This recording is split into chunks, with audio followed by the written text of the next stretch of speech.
Егер қарыздар болып қалсақ, қайтуымыз керек. Мен қарыздар болып қалдым, не істерімді білмей жатырмын деген сұраулар дайым келіп жатады. Енді бұл сұрауға қалай жауап беру керек? Әрине, әркімнің өзіне тән әртүрлі шығар жолдары бар. Әрине, оған сөзсіз түрде мен енді бас көтере алмайды екенмін, осымен бірақ кеттім деп өмірден үміт үзуге, өзімізді жоғалтуға мүлде болмайды. Ең маңыздысы осы дүние. Ал адам өзін бір реттеп алғаннан кейін барып, қалған дүниелер ақырын іске асатын болады. Сондықтан ең маңыздысы өмірден күдірбеу керек адам. Бұл табиғи бір сынақтар өмірде келген. Қателікке бола, өткен күндегі қателікке бола адам болашағын құрдым етуінің қажеті жоқ. Енді дәл осы сұрауға үйлесетін бір әңгіме бар.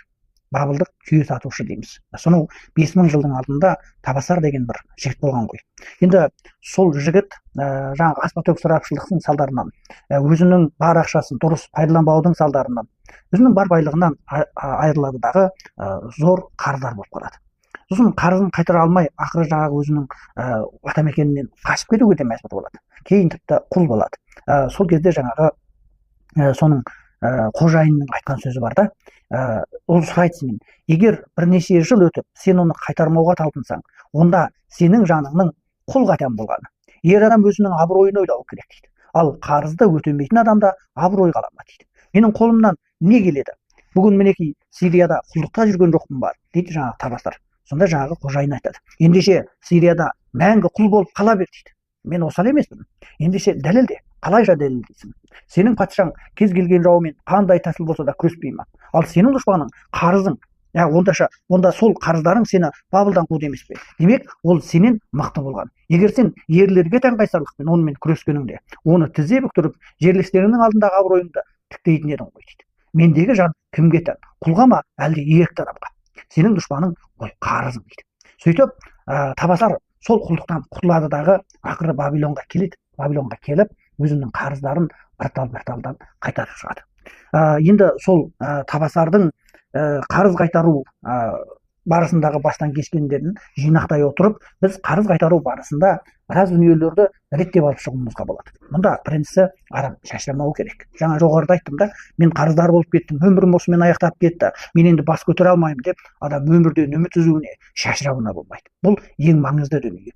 Ал екіншісі, сөзсіз түрде үнемшіл болу керек. Кей адамдар бар, қарыздар болып тұрса да, бір жөні болатын шығар деп, жалғасты түрде аспа-төк ысырапшылдық тұрмысын жалғастыра береді. Бұл дұрыс нәрсе емес. Ол үнемшіл болмай тұрып, адам ақша жинай алмайды. Тіпті мынау еврейлердің де мынандай бір сөзі бар екен да, үнемшілдіктің өзі ақша тапқанмен барабар деген.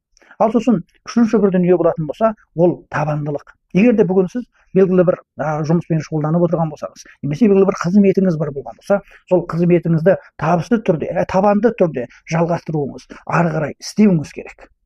Ешқашанда мынау да болмайды екен деп, оны тастай сап, жаңасына өтіп, оны тастай сап, одан да жаңасын өтетін болсақ, бұл жерде адам жалғасты түрде шашылады. Бір нәрсе жинақтайтын, жаңағы кәсібінің ұлғаятын мүмкіндігі болмайды да, бұл кезде біз қарызды қайтаруымыз тіпті де қиынға түседі. Енді бұл нәрселер өз басымнан да көбірек өтті. Мен шыдап отырып сол қиыншылықтарға табанды түрде ісімді тісіме басып отырып, бірталдан солардың барлығын жеңіп шықтым. Сол қарыздардан құтылдым, мысалы, мен өз басымда. Ал одан кейін төртінші не нәрсе дегенде, албаты қаржы қоспау керек. Өйткені адам қарыздар болған кезде ойы жаңа айтып отырмын ғой, шашыраңқы болады. Мұнан кейін тезірек осыдан құтылсам деген бір идея болады дағы, жаңа қарыздарды алу арқылы қайтеді, жаңа дүниелерге қаржы қосады. Сөйтіп ұрынып қалып жатады. Ал енді бесінші дүние, қазір енді айтып та өткен шығармыз деп ойлаймын, жалғасты қарыз алуды тоқтату керек. Алдымен қарыздарыңыздың санын реттейсіз, тізесіз. Мұнан алдымен кімдікін қайтару керек, екінші кімдікін қайтару керек, үшінші кімдікін қайтару керек, қандай формада қайтару керек, жоғары өсімді, төмен өсімге, төмен өсімді асықтырмайтындарға деген секілді алмастырып реттеп шығу арқылы бұларды қайтаруға болады. Бірақ әсте қарызды жаңалап алуға, бір орды бір ормен толтыруға әсте болмайды. Құрметті достар, егер жоғарыдағы мазмұндар сіздердің тұрмыстарыңызға үйлесіп жататын болса, сізде тыныш отырып осылай істеп көріңіз. Қарыз қайтарудың бір жоспарын жасаңыз. Келер күннен адам үміт үзбеу керек. Сол үшін де өзіңізге бір нығыз сенім байлай отырып, қазіргі кәсібіңізді табанды, тұрақты түрде жалғастыратын болсаңыз, және есеп-қисапта өте жинақты, ұқыпты болатын болсаңыз, бұл мәселелердің барлығы ертеңгі күні шешіледі, және сіз тың мақсаттарды орындай алатын адамға айналасыздар. Сондықтан да қорықпаңыздар, жалғасты алға ілгерілеуіміз керек. Жақсы достар, атой текшесінде қосылуды ұмытпаңыздар. Біз сіздермен тағы да тың мазмұндарды үздіксіз ортақтасатын боламыз. 记得关注再走哦。